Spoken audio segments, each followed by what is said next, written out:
भी और हमारे प्रादेशिक स्तर पर भी, हमारे राष्ट्रीय स्तर पर जहां तक मैं बात करूं, भारत स्काउट्स एंड गाइड में लगभग 66 लाख इसके एक्टिव वॉलंटियर सदस्य हैं। और हमारे अपने प्रदेश में हम जो लगातार कोशिश कर रहे हैं कि लगभग हर स्कूल में भारत स्काउट्स एंड गाइड का अपना यूनिट हो, हर कॉलेज में इसका अपना यूनिट हो, चाहे वो सरकारी कॉलेज है, प्राइवेट कॉलेज है, सरकारी स्कूल है, चाहे प्राइवेट स्कूल है। इसके चलते हिमाचल प्रदेश में भी लगभग 50,000 हमारे भारत स्काउट्स एंड गाइड्स के साथ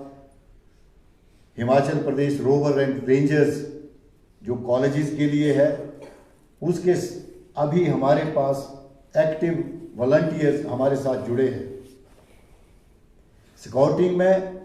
जो इसका मुख्य ध्येय है कि एक अच्छे नागरिक को कैसे बनाया जाए, भविष्य की चुनौतियों के साथ लड़ने के लिए उसको कैसे तैयार किया जाए। शुरू में जब लॉर्ड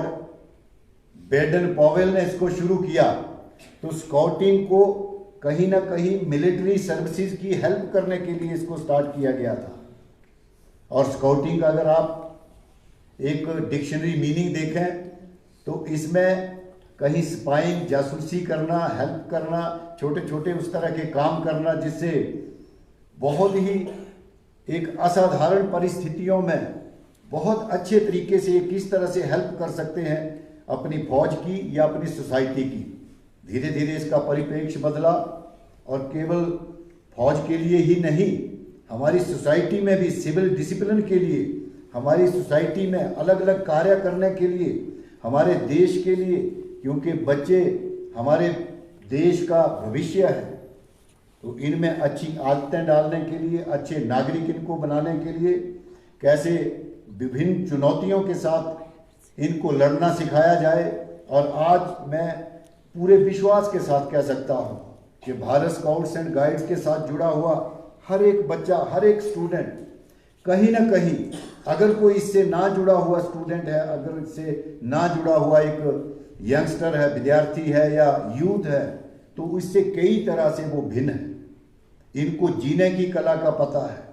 माना कहीं कोई ऐसा नेचुरल कैलेमिटीज आ जाए, एक कहीं ये अलग थलग पड़ जाए, तो जंगल में भी कई दिन कई रात तक ये अपने आप को सरवाइव कर सकते हैं।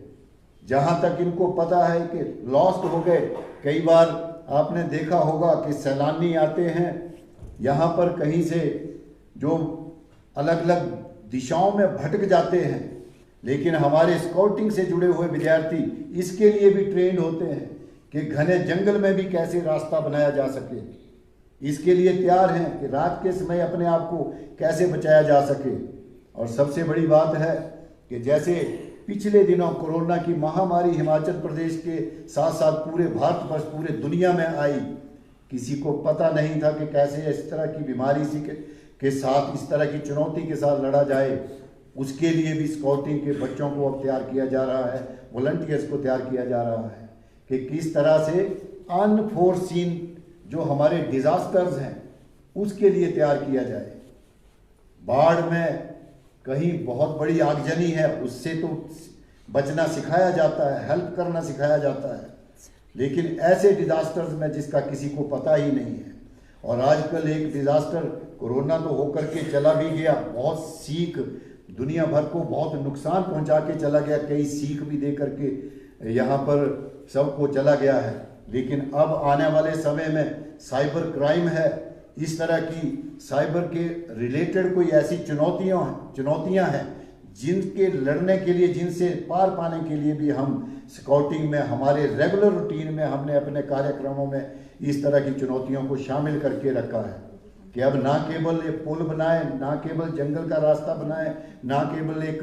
हट बनाए, ना केवल कैंपिंग करने का तरीका सीखें, लेकिन आने वाले समय में जो चुनौतियां हमारा देश, ये अपने आप हमारा प्रदेश जिनसे लड़ने जा रहा है, उसके लिए भी तैयार रहें। तो ये स्काउटिंग के इन्हीं एम्स को लेकर के, इसी ध्येय को लेकर के हिमाचल प्रदेश में भी हम लोग आगे बढ़ रहे हैं।